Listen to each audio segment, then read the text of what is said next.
24 years ago, Robin and Lois Greer moved from the Waikato to Southland. They uplifted their cows and their family to make a fresh start in the deep south. Today they run their boutique business, Retro Organics, alongside their dairy farm. Let's go and meet them. My history, yeah, I've got a bit of history. So I was brought up in South Auckland, originate from Drury, and I started a butcher's apprenticeship in Tuakau, decided that wasn't for me, and we used to have one of the directors of the dairy board at the time, used to come to the shop and used to always say, boy, if you want to make money, you need to go dairy farming. So I told my boss what he could do with his apprenticeship, and I went dairy farming, started at Maramarua, down there working on a dairy farm, and was blessed with being able to progress through the industry from there to share milking, which we did for 12 years around the Maramarua, Ngātia, Aureni area before we came down here. Tell me about your decision to move to Southland from Waikato.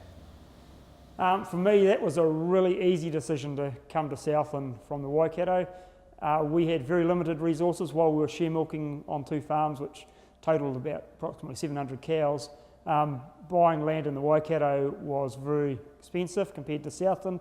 We were in the first group that came down here, so land then was very cheap compared to the Waikato. So to me it was a no-brainer, and I have no trouble with change. I can't say it was the same for Lois, but for me it was a very simple decision for what we could do down in Southland compared to the Waikato. So what was this farm like when you first got here? Okay, when we first got here, this farm was milking cows and also a sheep farm. So I can't remember the exact numbers, but probably milked about 60 cows, something like that, and had sheep on it. It was 80 hectares, had very few paddocks, very little lanes, in fact, hardly any. So we treated it as a conversion, but we didn't have to build a cow shed the first year. It had a 12-barrel rotary. So the first season we actually milked 150 heifers in this 12-barrel rotary. Had a fantastic house, and I guess that made it easier for Lois to shift down here. We had a fantastic house, an inadequate cow shed for what we wanted, but it got us through the first season, and so we did all the other conversion, put lanes in, put a water scheme in, and regrassed about 80% of the farm in the first season. So we were very lightly stocked and got the farm regrassed and then cranked it up the following season.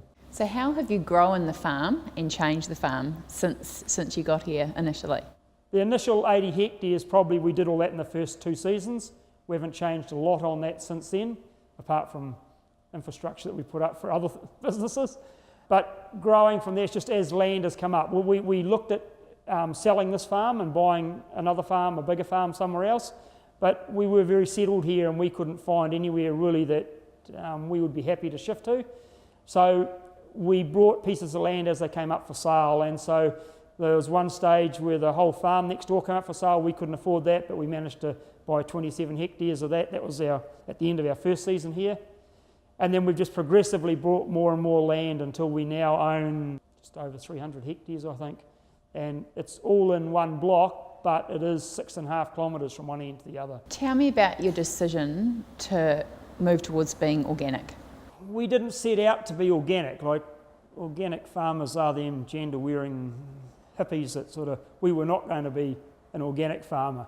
But our families have a history of cancer, so we wanted to take chemicals out of our farming. So it was nothing to do with being organic. It was actually we wanted to produce a healthier product, and I guess I'd seen a lot of farmers that had chemical poisoning and problems with from weed sprays and that sort of thing, and I'd sprayed a lot of ragwood over the years and decided that we didn't really want to stay in that sort of system. So while we were farming very intensively, we were doing 1,400 kgs of milk solids per hectare on all grass without really any brought-in supplements. We decided that we didn't think that was sustainable for us or for the farm. So we progressively cut out chemicals and actually ended up by default being organic. Probably the hardest thing is to keep organic status is managing the mastitis somatic cell count. That would be our number one enemy we have. Mastitis is a bacterial infection, but if antibiotics are used to treat it, then the affected cows need to come out of the organic herd. For Robin and Lois, these cows can join their conventional herd after a stand-down period, instead of being sold or culled. And we've tried all sorts of things. We've had a manager that's tried homeopathics, and you name it, we've tried it. I can't say that I'm 100% about any particular thing, but nor does antibiotics work 100% either. So the main thing that we use now would be Manuka honey. Our bad cows in the spring, we'll put calves on them. There's nothing like calves keeping a cow cleaned out to actually reduce her somatic cell count. So you're now running this big farm, and part of it's organic and part of it's conventional. How do you run the two businesses side by side, and do they work together quite nicely? Like, they have to be totally independent because of the organic status, but at the same time having the farm next door to be able to send cows to that are a problem and we have to use antibiotics on, it does mean that they can stay in the milking system and their milk still be sold. Whereas if we were solely organic, which we will be one day, we would have to manage our antibiotic cows differently. So is that really the only difference? You don't use chemicals on the conventional farm? Is it really just the animal health side of things? We still do use some chemicals on the other farm. It has an extreme ragwort problem. And so while we're actually using ragwort plume moth, we work with Environment Southland and have released a lot of them around our farm and are building the numbers up. It's not a quick fix, and so we still have to use some chemicals on the other farm.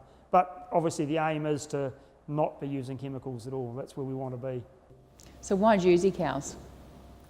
The number one reason that drove us to Jersey cows to start with was that I came from a butcher shop. We used to knock off at 4 o'clock in the afternoon and didn't start till the next morning. Carving Frisian cows, you were up in the night carving cows, checking cows. One thing I learnt with a mixed herd was you never ever carved a Jersey cow.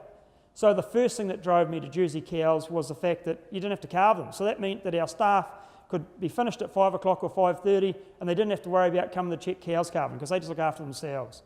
So that was the first thing. But over the years, I believe that the way I farm, we really do push grass farming totally. It's very little supplement, and Jersey cows fit that sort of farming for me.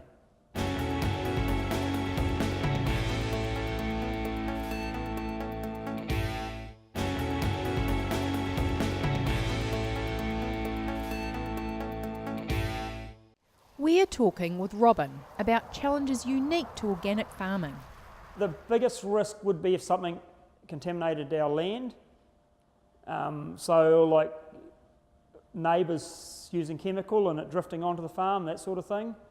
That would be our biggest risk because then that would put us back to a 3-year stand down to be organic again. If the cows, for some reason, a cow happened to get treated with antibiotics, you can take her out of the system. It's more an individual thing. Whereas the land, once that's contaminated, it's a long term to get that back organic again. Are there things that you can do to try and mitigate those risks? Make sure everyone's aware of the consequences of actions. We have very good neighbours here, so we don't foresee any problem. It's then a matter of training our staff so as they know what isn't actually acceptable.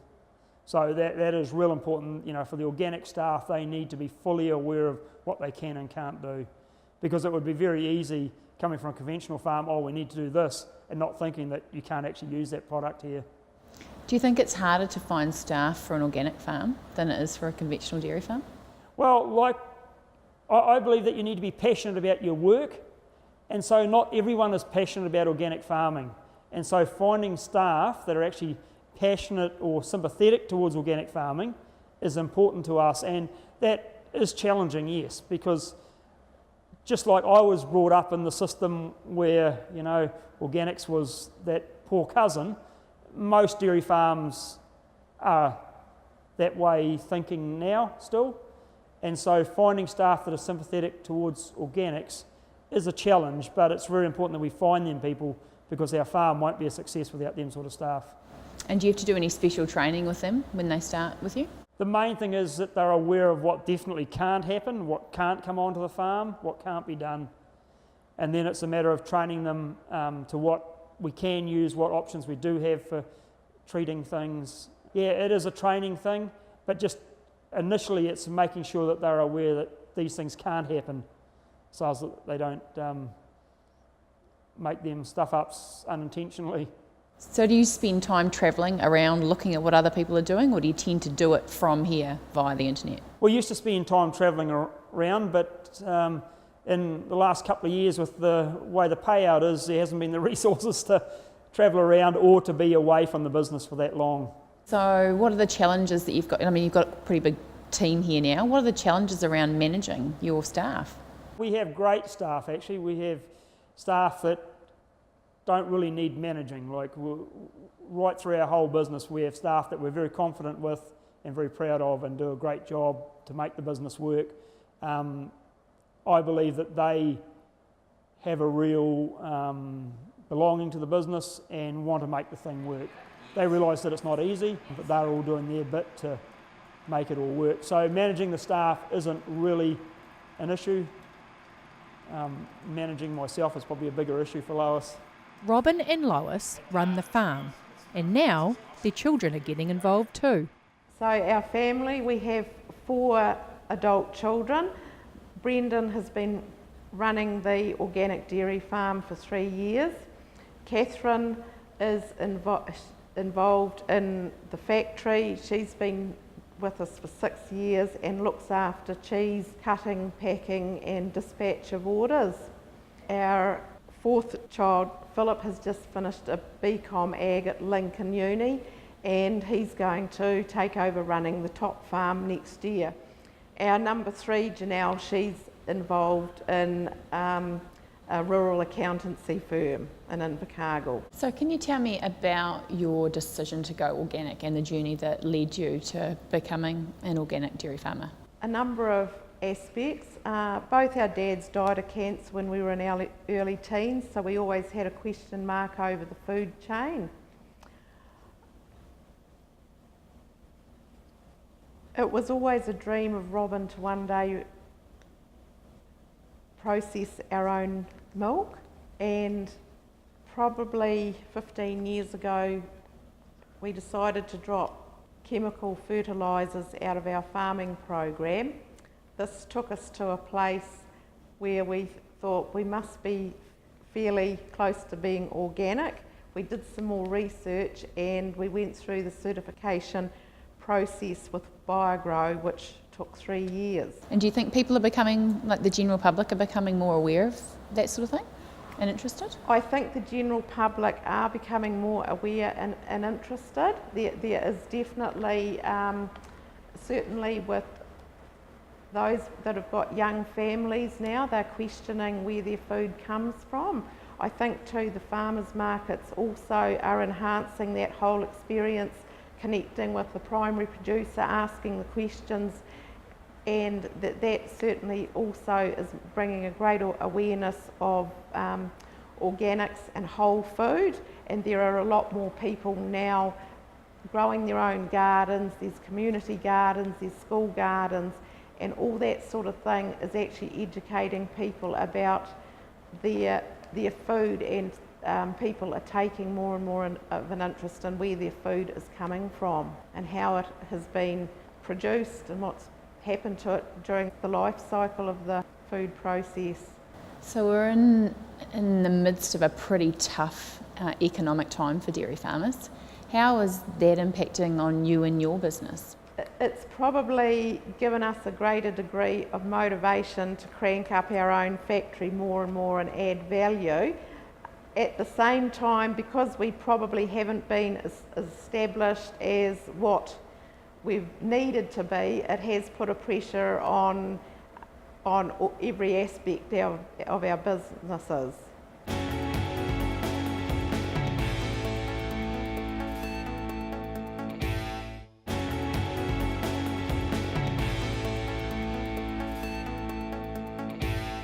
The decision around relocating from the Waikato to Southland 24 years ago revolved around a number of aspects. Land in the Waikato was really expensive. Robin had come down with a friend looking down this way and decided that it would be good for us to come down and have a look. We were attracted to the growing season in Southland where we don't have any issues with it raining. It's a reliable rainfall in Southland, so that also attracted us to coming down to Southland. And we believe this is one of the best dairying areas in New Zealand, and it's consistent. And how did your family feel about you moving? So when we made the decision to come down, our children were all young, 8 and under, but our immediate families, they could see the benefits of coming down, but the distance was an issue. And how long did you spend deciding whether or not you were going to come? We basically had a window whereby we came down, we purchased a property which was 16 months ahead of when we actually shifted down and took it over. So we were able to send young stock down to grazing, which meant we didn't have to bring down all mature cows. So that was a big saving on transport. So yes, we were in the very early wave of converters coming to Southland, so there was quite a large number. So I guess it made you feel confident that if others were doing it, it was a really good thing to do.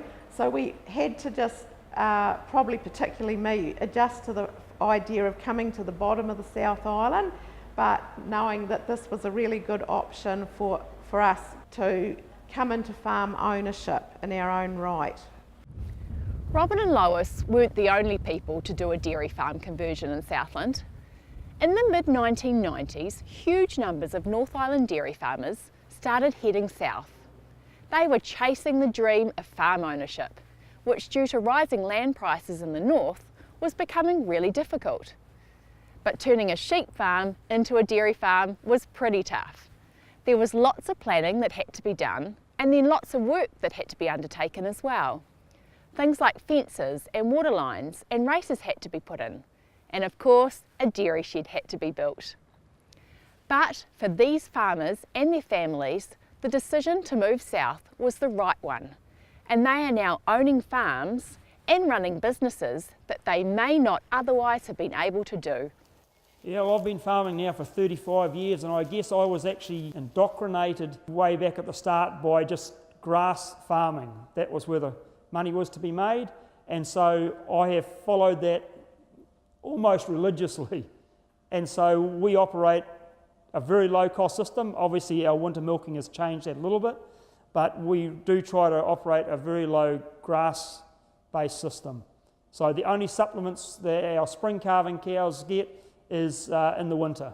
So during the milking season, the spring calving herd, they get no supplement apart from those grasses, their sole diet. And are you having to make any changes because of the current situation that dairy farming is in?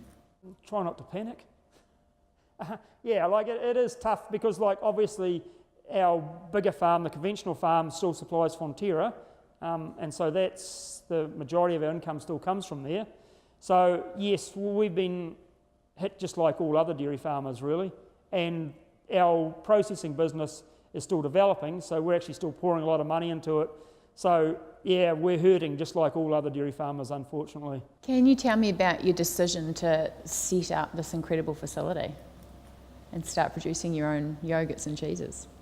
Well, when I was in the butcher's shop, we used to have customers come in and they would tell you what they thought of your product, good or bad, and most of it was good. Thank the Lord for that. And so I really believe that New Zealand farmers produce some of the best food in the world, and yet they have no connection with the end consumer. So when we purchased this farm, when we drove in here for the first time with our family, I actually said that one day we're going to process our own milk. I never believed that we're ever going to do something like this. That was never, ever really part of what I imagined.